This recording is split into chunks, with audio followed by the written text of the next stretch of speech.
You see, if God will bless us, we will be okay. The blessing of God is when God does things to make sure that we are successful in life. It's when God does things to make sure we are able to enjoy life to the full. Blessing is when God pulls strings to work things out so that you prosper in areas that really matter. I remember when I was young and my kids were very, very young, that sometimes we would go out in the backyard and I would play a game of football with my boys.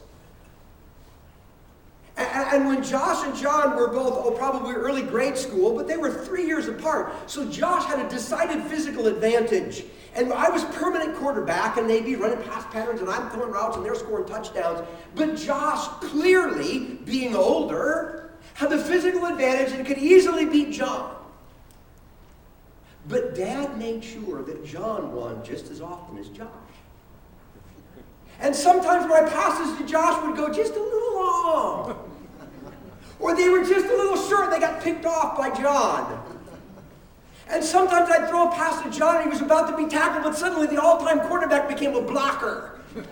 And I would knock Josh out of the way and John would score a touchdown while Josh would be all frustrated.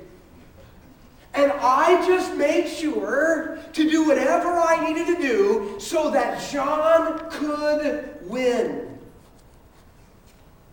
I blessed John.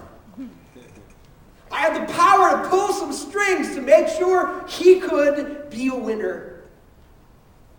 You know, the same kind of deal can work with us and God. That God could look down in our lives and he can say, I'm going to pull some strings. I'm going to make sure that certain things happen so that you can be successful in your life. I can pull relational strings.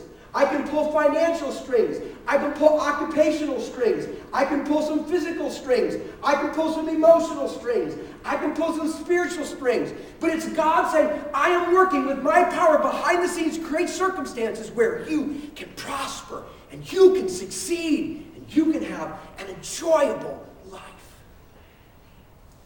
As long as we have the blessing of God, we will be better people and we will have an awesome life no matter who betrayed us.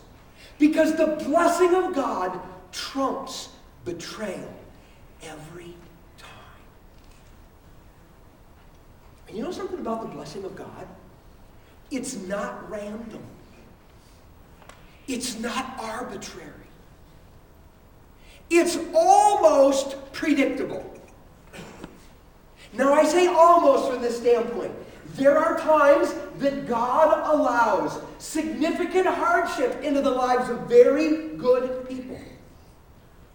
And there are times that God allows some very good things into the lives of some very evil people. That happens.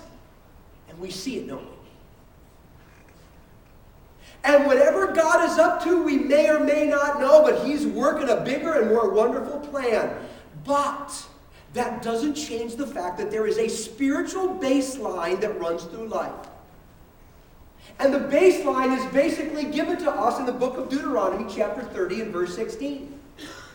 Where God says, I command you today to love the Lord your God, to walk in his ways, and to keep his commands, decrees, and laws.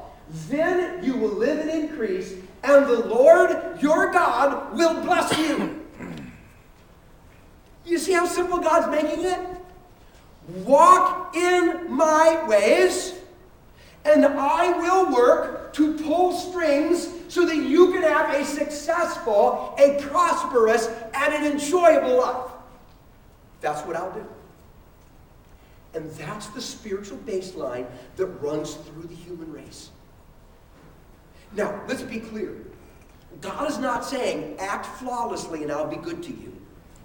But if you mess up, then I withdraw my love and I want nothing to do with you. That is so not the way it is.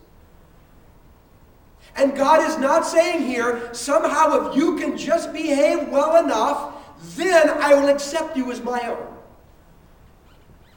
God is saying to us, who have come into a relationship with him through Jesus Christ, a relationship relationship that can never end and never be forfeited.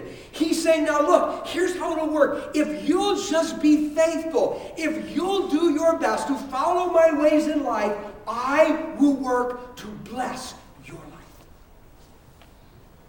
And blessing trumps a betrayal every time.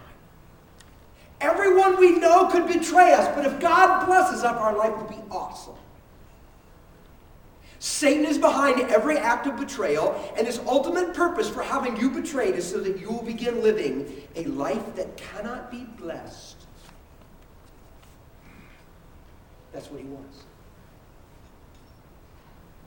But if we can just determine that no matter how much we hurt and no matter how difficult it is, we are going to act in ways that God can bless, then we will break out of the shackles of betrayal and we will break through to a life better than anything we could have imagined before the betrayal ever took place. Now, I don't know about you, but sometimes, when you've been betrayed, when you're really hurt, when you really feel those shackles, of shattered dreams and second guessing and that resentment for, how could they do that? It's like we can hear something, live a blessable life. And we go, okay, that seems to bring some hope, but I need something more specific.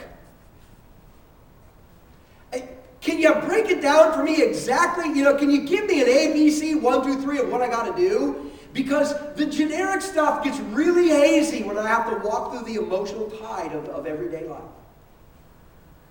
And again, Joseph provides some incredible direction, because as we read his story in Genesis 39, we begin to see the specific things that Jacob did that caused him to act in ways that God could bless. And so here are 3 things that we can anchor on. If we do these things, it will help ensure that we are living the blessable life, so God will inevitably pull the strings to lead us to an awesome future, no matter how great the betrayal may have been. Here's the first thing we learn from Joseph.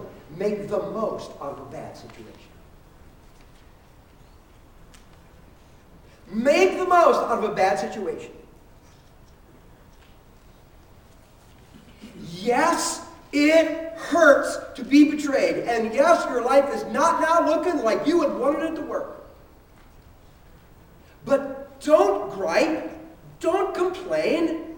Don't throw a pity party. Don't get it caught up in, oh, why me, and only if only. Instead, look at the new reality that your life now is and determine you are absolutely going to make the best of it. You're going to throw your whole being into this life you've got to live it to the full. No matter what. This is exactly what God expects. It's exactly what God expects. See, look what he said. He says in Colossians 3 and verse 23, whatever you do, work at it with all your heart as working for the Lord and not for men. He goes on to say this in Philippians 2:14, do everything without complaining or arguing. So I got passed over for the promotion, and now I'm working at a job I didn't want to work at. Okay, you know what? My marriage partner just left me, and now I am a single parent. My best friend stabbed me in the back and walked away, and now I don't have that friend in my life anymore. That financial advisor led me down a wrong path, and now my life savings are gone. I have no idea what my financial future is going to look like. It doesn't matter what the picture looks like. You look at the reality of your life right now and say, from this moment on, I am going to make the best of it. This is my life. And rather than wallowing in self-pity and woe is me, and I can't believe it happened, if this is the hand I've been dealt, I'm going to play it the best I can. That's what Joseph did.